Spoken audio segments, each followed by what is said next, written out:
প্রত্যেকদিনই ভবানী ভবনে যাচ্ছেন অভিষেক বন্দ্যোপাধ্যায়ের পিএ সুমিত্রা। তাকে একাধিক মামলায় জিজ্ঞাসাবাদ করা হচ্ছে। আমাদের সঙ্গে রয়েছে প্রতিনিধি সুশোভন। সুশোভন, আজও তাকে তলব করা হচ্ছে, আবার আগামীকালও তলব করা হয়েছে। বারবার এই তলবের কারণটা ঠিক কি? তদন্তকারীদের কাছে বেশ কিছু প্রশ্ন রয়েছে, যে প্রশ্নের উত্তর এখনো পর্যন্ত তাদের কাছে অধরা। যে তথ্যগুলো দেওয়া হচ্ছে সুমিত্রার তরফে, সেগুলোতে অসংগঠিত ভরা।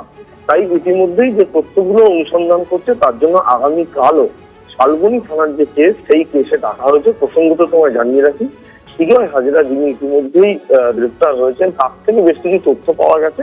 সেই তথ্যের ভিত্তিতে কিন্তু আগামীকাল সুমিত্রাকে জিজ্ঞাসাবাদ করা হয়, যার জন্য সকাল 11টায় ভবনে আসতে বলা হয়েছে। ধন্যবাদ।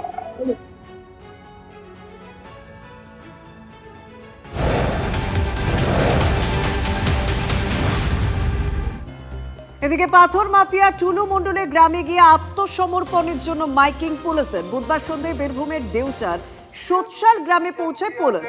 আমাদের সঙ্গে রয়েছেন প্রতিনিধি হিমাদ্রি। হিমাদ্রি, আমি তোমার কাছে যাবো, একটুখানি শুনি যে পুলিশ কি বলছে।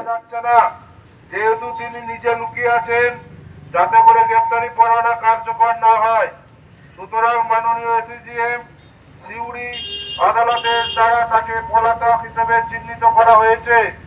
মাননীয় এসিজিএম সিউড়ি আদালতের নির্দেশ ক্রমে আসামি নাজিমুদ্দিন মন্ডল ওরফে টুলু মন্ডল, পিতা কুদ্দুস মন্ডল, গ্রাম সোৎসাল, থানা মোহাম্মদ বাজার, জেলা বীরভূম, ওনাকে আগামী 14ই সেপ্টেম্বর সকাল 10:30 মধ্যে বা তার আগে মাননীয় এসিজিএম সিউড়ি আদালতে সশরীরে হাজির হয়ে উপযুক্ত জবাব দাখিল করিতে বলা হচ্ছে।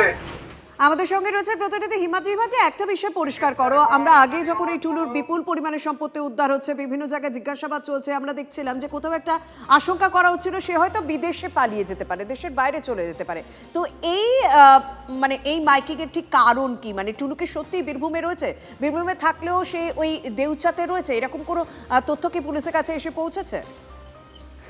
দেখো, একেবারেই পুলিশ কিন্তু সেটাই খোঁজার চেষ্টা করছে যে টুলু মণ্ডল তিনি কোথায় রয়েছেন, তিনি বীরভূমে রয়েছেন নাকি বীরভূমের বাইরে রয়েছেন। যদি বীরভূমে থেকে থাকেন তাহলে তাকে আত্মসমর্পণ করতে বলা হয়েছে। শিউরিতে আমরা যে ছবি দেখছি যে সেখানে গিয়ে পুলিশ মাইকিং চালাচ্ছে, যাতে এই নাজিমউদ্দিন ওরফে টুলু যদি এলাকায় থাকে তাহলে সে যেন নির্দিষ্ট সময়ের মধ্যে আত্মসমর্পণ করে।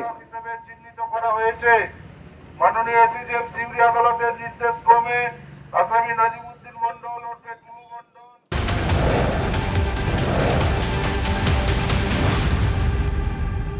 ভবানীপুর থানা এলাকায় দোতলা বাড়ির একাংশ ভেঙে বিপত্তি। কলকাতা পুরসভার 71 নম্বর ওয়ার্ডের 24 এ ধীরেন্দ্রনাথ ঘোষ রোডে হুড়মুড়িয়ে ভেঙে পড়ে বাড়ির একাংশ। বন্ধ হয়ে যায় রাস্তার কিছুটা অংশ। রক্ষণাবেক্ষণের অভাবে বিপত্তি বলেই দাবি স্থানীয়দের। হতাহতের কোনো খবর পাওয়া যায়নি। ইতিমধ্যে ঘটনাস্থলে পৌঁছেছে ডিএমজি, কেএমসি ও ভবানীপুর থানার পুলিশ।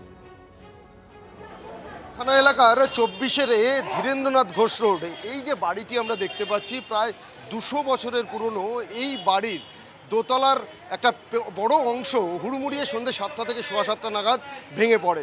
আর যার ফলে স্থানীয় যারা বাসিন্দারা রয়েছেন বিকট শব্দে তারা আতঙ্কগ্রস্ত হয়ে পড়েন, সকলেই রাস্তায় বেরিয়ে আসেন। যদিও কোনোরকম কোনো হতাহতের ঘটনা না ঘটলেও ইতিমধ্যেই আমরা যেটা দেখতে পাচ্ছি, একদিকে ডিজাস্টার ম্যানেজমেন্ট গ্রুপ তারা যেমন পৌঁছে গেছে, দমকলের কর্মীরা তারা পৌঁছে গেছেন ঘটনাস্থলে, এবং তার পাশাপাশি কলকাতা পুরসভার যারা কর্মীরা তারাও কিন্তু ইতিমধ্যেই জেসিবি নিয়ে পৌঁছেছেন ঘটনাস্থলে।